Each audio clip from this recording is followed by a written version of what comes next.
Florida boat in gunfight had Cuban nationals intent on infiltration, Cuba says. 4 people were killed and 6 others wounded after Cuban border troops engaged in a gunfight near the island's coast, the Cuban Interior Ministry said.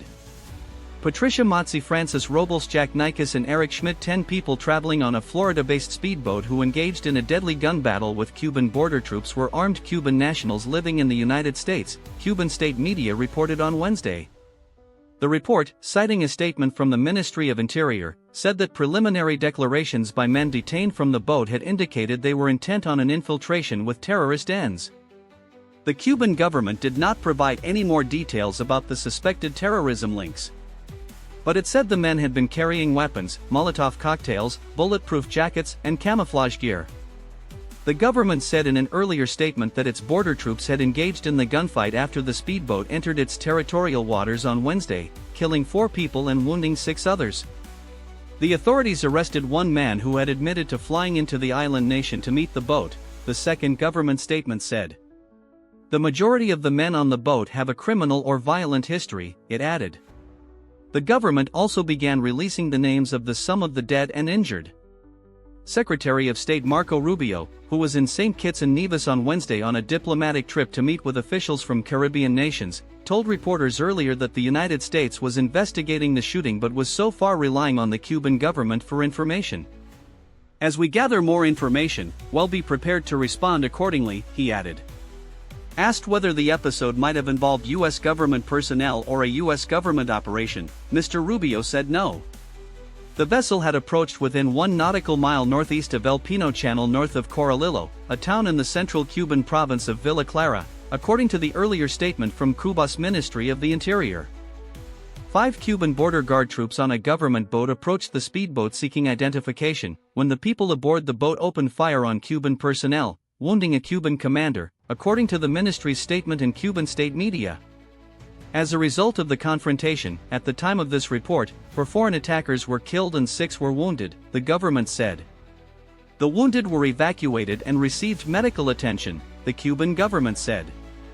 The boat, the Florida-registered boat, appears to be a 24-foot Proline motorboat built in 1981, according to Florida state records. That is what corresponds to the registration number provided by the Cuban authorities. Typically, such a 24-foot boat has a capacity for 8 to 10 people. Cuban officials suggested 10 were aboard the one attacked on Wednesday. More American response in a statement, Representative Carlos A. Jimenez, Republican of Florida, called for an immediate investigation into what he called a massacre.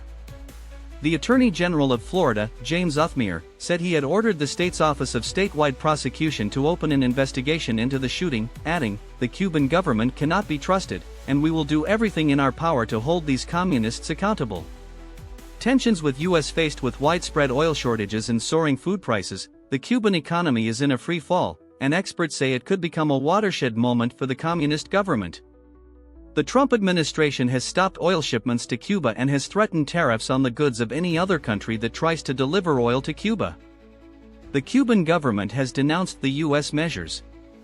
Trump's campaign. The shooting comes amid an aggressive campaign by the Trump administration against speedboats in the region that the White House has claimed are trafficking drugs to the United States. It has not provided evidence to support those claims. The U.S. military has conducted 44 known strikes, killing at least 150 people in attacks that legal experts say violate international law. Historical parallel. The shooting took place a day after the 30th anniversary of when the Cuban military killed 4 people by shooting down 2 planes from a Florida humanitarian organization, Brothers to the Rescue, that was distributing flyers in Cuba. Those people are acting in that fashion, going there to Cuba to pick up people, are risking their lives, said Jose Basulto, the leader of the Brothers to the Rescue, who was on a 3rd plane that escaped Cuban gunfire. Anushka Patil, Michael Crowley and Eric Schmitt contributed reporting. Rubio suggested the United States was not expecting the immediate replacement of Cuba's communist government. Cuba's status quo is unacceptable. Cuba needs to change. It needs to change, and it doesn't have to change all at once, he said. Everyone is mature and realistic. Cuba's economy needs to change dramatically, because it is the only chance that it has to improve the quality of life for its people, Secretary of State Marco Rubio told reporters after attending a day of meetings in St. Kitts. That's a system that's in collapse, and they need to make dramatic reforms, he added, saying Cuba's government should open the space for both economic, and eventually political, freedom for the people of Cuba. A gunfight in Cuba's territorial waters on Wednesday.